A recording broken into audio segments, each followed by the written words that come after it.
Hey, Shabbat Shalom, Mishpocha. Welcome to another edition of Torah Tidbits. This is Torah Tidbits installment number 53, and it's taken from, it's called Ha'azinu, and it's taken from Devarim, Deuteronomy, chapter 32.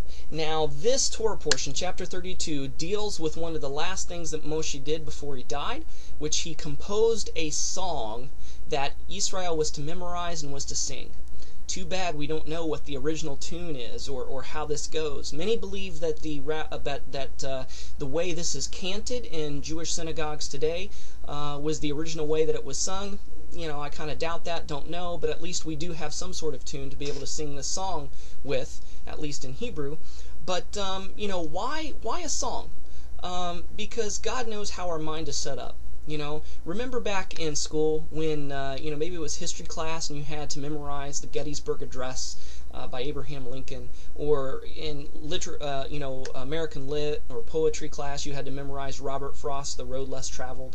And you know what? Almost all the time, almost every time, the way that kids would be able to memorize this to pass, to get an A, is they would put it to some tune. They would find a tune that fit and they would be able to sing it, or they would put it to a rap, and that way they would be able to memorize it. And you know, I was one of those that had to memorize Robert Frost's The Road Less Traveled. And you know what? Gosh, I graduated in 91, probably took that lit class like in 89 or 90, and I still know The Road Less Traveled by. It's one of my favorite poems. And so, you know, this song is filled with you know, prophetic message to Israel, urging them to keep the Torah, telling them that even though I'm urging you, you're going to disobey anyway. But when you disobey and you're punished, let that punishment remind you to keep the Torah, to come back to Him, that it's the only way, it's the only true way. So this song is serving as a witness. Everything is by 2 or 3 witnesses. You know, the Torah itself is a witness. Moses was a witness. God Himself was a witness. Moses called the rocks and trees and everything around them as a witness against Israel when they disobeyed Torah, to see, ha, I told you so. And so this song was one of those witnesses that when they would remember this tune and remember the lyrics and the words to this song, that they would be grieved in their hearts that they've disobeyed Torah and they've turned back and forsaken Hashem and forsaken His Torah. That's why they went away in captivity. That's why they were oppressed by their enemies. That's why disease and famine and hardship came upon the people of Israel.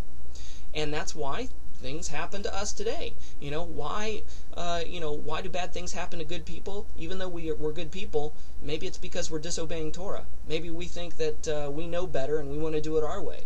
And when we disobey God's instructions, God's commandments, God's laws for holy and righteous living, bad things happen to us because they're just natural consequences of disobedience. You know, it's no different from a child and a parent relationship. When our children disobey us, they have pretty bad consequences. They get grounded, they get things taken away, or, you know, they lose self-respect and dignity and integrity, and they lose our trust. What could be worse? And so, you know, this bad things happen to our children when they disobey. So Father knows best. It's always good to obey Him.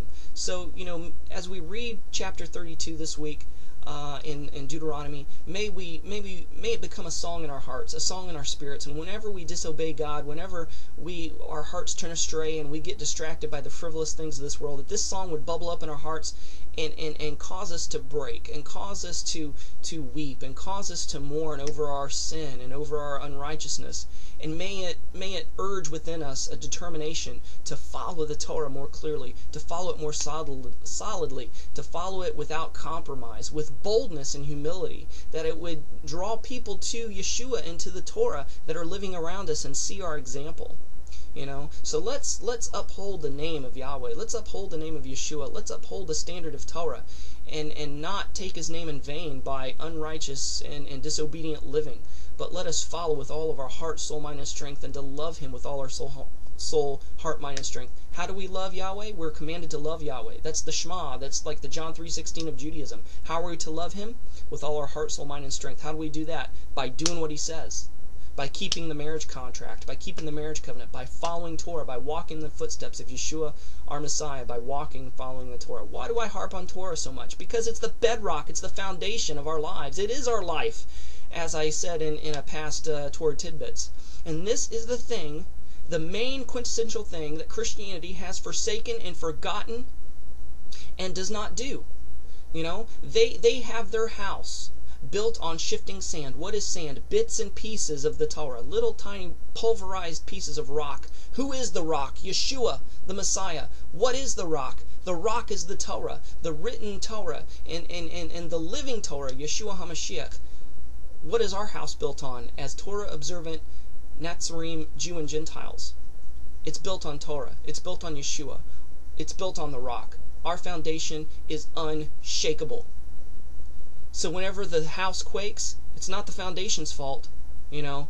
It's our fault. So you know, let's make this song personal to us this week. So hopefully you enjoyed the Torah portion. I pray that Yahweh will reveal much more than I could say in this short amount of time. So love you guys. Shabbat Shalom, Shavua Tov. I'm praying for you. Thank you so much again for all your comments, your messages, your encouragement, your prayers, and your support of various kinds. So you're in my prayers. We'll see you next time. Talk to you later. Shalom.